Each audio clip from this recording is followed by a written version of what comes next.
Hello, my dear friends. Salam, Sat Sri Akal, good evening. Now, today, what is the topic? That is called difference between man and animal. Man and animal, आदमी और जानवर में क्या फ़र्क है, इस बात को हम एक्सप्लेन करेंगे. Now you people are requested to pay your attention towards my statement that will be very useful for you in your future. तो यहाँ हमें ये समझना है कि जानवर और आदमी में क्या फ़र्क होता है.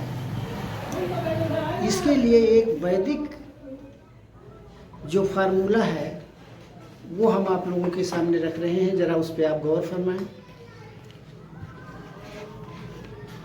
आहार निद्रा भय मैथुनानि समानि चैतानि नृणाम पशूनाम ज्ञानम नृणानाम अधिको विशेषो ज्ञानेन हीनः पशुभिः समानः. राइटर ने इस बात को बताया कि आहार निद्रा भय मैथुनानि, आहार का माने खाना पानी. आदमी खाना खाता है और जानवर भी खाना खाता है. There is similarity, there is no special quality which is only in man, it is available even animal also. तो फर्स्ट जो आपका आहार है, जैसा आदमी करता है वैसा ही जानवर करता है. निद्रा, सोता आदमी भी है, जानवर भी सोता है. भय, डरता आदमी भी है, जानवर भी डरता है. मैथुनानि, सेक्स जो है आदमी भी करता है, जानवर भी करता है. समान चैतानि नृणाम पशूनाम, ये समान रूप से दोनों में बराबर की क्वालिटीज़ पाई जाती हैं. अगर हम इस बात का दावा करें कि हम आहार करते हैं, बढ़िया बढ़िया खाना खाते हैं, इसलिए हम सर्वोपरि हो गए, हम उत्तम हो गए, तो नहीं. आहार की जो क्वालिटी है ये जानवर के अंदर भी पाई जाती है, बराबरी का गुण है. निद्रा, सोना, ये भी कोई स्पेशल क्वालिटी आदमी की ही नहीं, जानवर में भी होती है. डरना, मैथुन, सेक्स वगैरह, ये सब चीज़ें जो हैं आदमी ही नहीं करता बल्कि जानवर जो है वो भी इनको करता है. तो समान चैतानि नृणाम पशूनाम, आदमी और जानवर में समान रूप से ये क्वालिटीज़ पाई जाती हैं. लेकिन अब फर्क क्या है? ज्ञानम नृणानाम अधिको विशेषो, ज्ञान जो है आदमी के अंदर है, जानवर के अंदर ज्ञान नहीं है. ये अधिक बात है. एक क्वालिटी ये जो ज्ञान की है ये जानवर में नहीं है, वो इंसान के अंदर पाई जाती है. तो ज्ञानम नृणानाम अधिको विशेषो, ज्ञान का जो है वो नरों में, आदमियों में अधिकता है, विशेष रूप से पाया जाता है. और ज्ञानेन हीना पशुभिः समाना, और अगर ज्ञान नहीं है, उससे आदमी वंचित है, तो फिर आप ये समझिए कि वो पशुभिः समाना, वो जानवरों के ही समान है. अब यहाँ पर हमें एक बात और समझना है, ज्ञान क्या चीज़ है? ज्ञानम नृणानाम अधिको विशेषो, ज्ञान जो अधिक है वो किस बात का ज्ञान है? ज्ञान का माने क्या है? जब हम इस बात को समझते हैं तो ज्ञान ज्ञा धातु से बना हुआ एक शब्द है. ज्ञा का माने क्या होता है? जानना, ज्ञात होना, किसी बात को समझ लेना. तो किस बात को समझ लेना? ज्ञानी जो होता है वो अपने प्रभु को भी समझ लेता है और अपना जो उसका अवतार कोई भी है, उसका इष्ट जो है उसको वो समझ लेता है, उसको वो जान लेता है. तब इसीलिए वो ज्ञानी है, क्योंकि ज्ञान का माने जानना. अब आप इसको दूसरा शब्द नॉलेज ले लीजिए. नॉलेज में जो वर्ड है आपका, पहला वर्ड जो है KNOW, नॉलेज. नो का माने जानना. नॉलेज अगर है तो उसका माने भी है कि आप हकीकत को जानते हैं, आप सच्चाई को जानते हैं, आप प्रभु को जानते हैं, आप महापुरुषों को जानते हैं, तब आपका ज्ञान माना जाएगा. तो इस तरीके से ज्ञान का जो अस्तित्व है, उसकी जो परिभाषा है, तो ज्ञान का माने जानना हुआ. अब नॉलेज नो माने जानना, आगे और बढ़े हम। इल्म, आलिम जो होता है उसे इल्म होता है। इल्म का माने, इल्म का भी वर्ड जो है, ये इल्म जो वर्ड है जिसका माने भी है जानना। तो आलिम क्या जानता है? वो खुदा को जानता है, अल्लाह को जानता है, रसूल को जानता है। इसीलिए आलिम का दर्जा बहुत बड़ा है, बल्कि ये नुमाइंदा जो है वो रसूल का माना गया है।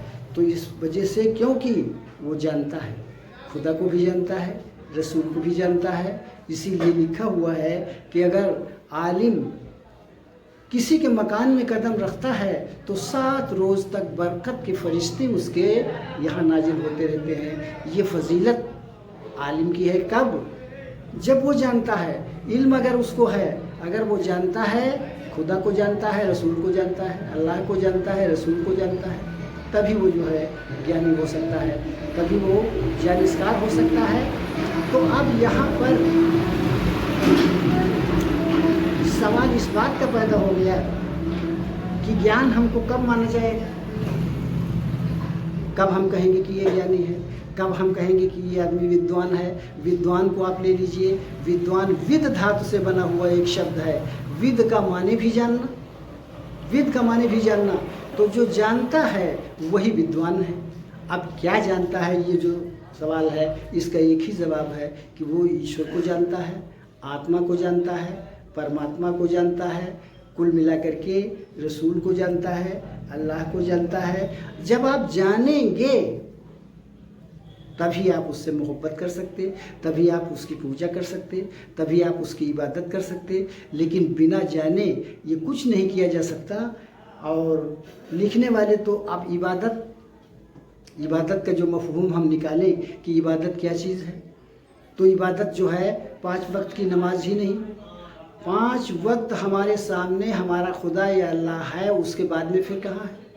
5 वक्त हम उसके बंदे हैं, उसके बाद में फिर हम क्या बंदे नहीं रह गए? तो अब इबादत का जो सही मफहूम है वो आला हजरत ने बता दिया कि तेरे रास्ते में मर मिटना शहादत इसको कहते हैं। जो खुदा की राह में, अल्लाह की राह में मर मिटे, अपने को सेक्रीफाई कर दे, तो तेरे रास्ते में मर मिटना शहादत इसको कहते हैं। और तेरे कूचे में होना दफन जन्नत इसको कहते हैं। और रियाजत नाम है तेरी गली में आने जाने का और तसव्वुर में तेरे रहना। अब it is notable point, you should pay your attention. तसव्वुर क्या है? तसव्वुर का माने उसी के ख्याल में डूब जाना, उसी के ख्याल में रहना, तसव्वुर में तेरे रहना। इबादत इसको कहते हैं। ये इबादत है कि जब हमारा तसव्वुर में सिर्फ हमारा जो इष्ट है, सिर्फ हमारा जो माबूद है, जब वही रह जाता है तो वो इबादत होती रहती है। जब आपके तसव्वुर में खुदा हो जाएगा तब आप मार्केट जा रहे हैं, लेकिन तसव्वुर में खुदा है तो इबादत हो रही है। आप अपना कोई XYZ काम कर रहे हैं लेकिन तसव्वुर में खुदा है तो आपकी इबादत हो रही है। तो कुल मिलाकर के ज्ञान को समझना, नॉलेज को समझना, इल्म को समझना, it is the first quality that has been provided by God to you only to recognize God। आपको जो नॉलेज मिला वो किस लिए मिला? कमाने खाने के लिए। आपके पास 1,24,000 कम बेस जो अम्बिया इकराम आए, जो उनका क्या मतलब था? वो क्या बताने आए? क्या वो ये बताने आए कि खेती ऐसे करो? क्या वो ये बताने आए कि बिल्डिंग ज़्यादा बना करके उसका ज़ख़ीरा करो? ये तो सब लोग पहले से जानते थे, बहुत पहले से जानते थे। इसको बताने की कोई ज़रूरत नहीं थी। अम्बिया जो 1,24,000 आए तो उनका जो मफहूम था, आने का जो पर्पज़ था, वो यही था कि आप ला इलाहा इल्लल्लाह मुहम्मद रसूलुल्लाह, अल्लाह एक है, उसके ऊपर आप यकीन करें, उसी को मानें, उसी की इबादत करें, उसी की आप पूजा करें, उसी से मोहब्बत करें। आखिर अगर आदमी मोहब्बत खुदा से न करे तो कौन करेगा? आदमी को ज्ञान दिया गया, खुदा को न समझे तो कौन समझेगा? तो इस तरह से हम इस बात के ऊपर आते हैं कि हमें जानना, नॉलेज जो हमारा इल्म है वो हमको वहाँ तक पहुँचाए, वही इल्म है, वरना वो इल्म नहीं है। क्योंकि दुनियावी इल्म की कोई ख़ास कद्र नहीं है, उसकी कद्र मंजिलत नहीं है। तो हमें चाहिए कि हम वो इल्म हासिल करें कि जिसके तहत हम अपने खुदा को, अपने रसूल को पहचानें। और इसीलिए तो कहा गया कि नमाज आप ऐसी पढ़िए कि जैसे खुदा को देख रहे हैं। ये तो आम बात है, हर आदमी जानता है इस बात को कि शरीयत जो है वो इस बात का हुक्म देती है कि नमाज आप ऐसे पढ़ें कि मानो खुदा को देख रहे हैं। अब आप बताइए कि जब खुदा को देख रहे हैं तो आप क्या समझ रहे हैं? What are the qualities that you are looking? What is the aspect and countenance and appearance of the God? What are you understanding?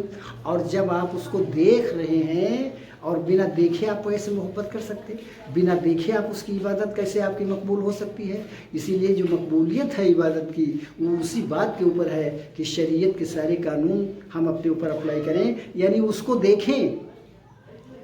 और बल्कि यहाँ तक है कि अली साहब का जो तर्ज अमल ज़िंदगी का और इबादत का था वो ये था कि तीर एक बार लगा और वो नहीं निकल रहा था, तो जब आप इबादत में नमाज में मशगूल हुए तो वो तीर निकाल लिया गया, उनको होश तक नहीं हुआ। अब आप सोचिए उनका होश हवास कहाँ था, वो किस चीज़ के ऊपर केंद्रित था, किस बात के ऊपर उनका नज़रिया फिट था।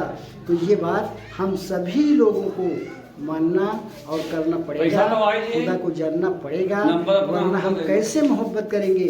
और जबकि हर दर्द की दवा है सल्ली अला मोहम्मद, हर दर्द की दवा है सल्ली अला मोहम्मद को।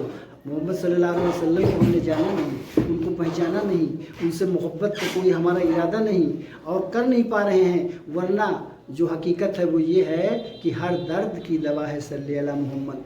कोई भी बीमारी हो उसकी दवा सल्ली अला मोहम्मद है। हर दर्द की दवा है सल्ली अला मोहम्मद। ताबीज़ हर बला है सल्ली अला मोहम्मद, हर बला का ताबीज़ सल्ली अला मोहम्मद है। और जो मर्ज ला दवा हो, जिस मर्ज की कोई दवा न रह गई हो, जो मर्ज ला दवा हो, ये घोर कर पिला दो। और क्या नुस्खे शिफा है सल्ली अला मोहम्मद। कितना बड़ा नुस्खा है। कोई मर्ज ऐसा जो न जा रहा हो उसकी भी दवा सल्ली अला मोहम्मद है। तो बताने वाले हमको ज़रा बताएं तो कि सल्ली अला मोहम्मद का तो नारा मैं लगाता हूँ, लेकिन हमारे ऊपर परेशानी है, हमारा दिल सकून में है, हमको चैन है, हमको सेटिस्फैक्शन है। अगर ऐसा नहीं है, हमको सेटिस्फैक्शन नहीं है, तो इसका मतलब हुजूर सल्लल्लाहु अलैहि वसल्लम का जो तसव्वुर है वो हमको पूरा नहीं, उनका जो उनसे मोहब्बत है वो हमारी पूरी नहीं। तो जब ऐसा होगा, तो जब हम उनसे मोहब्बत नहीं कर पाएंगे तो खुदा से भी नहीं कर पाएंगे, क्योंकि अल्लाह और रसूल एक ही चीज़ है। अगर आपने रसूल को समझ लिया तो अल्लाह को समझ जाओगे, और अगर अल्लाह को समझ लिया तो रसूल को समझ जाओगे। Thank you very much.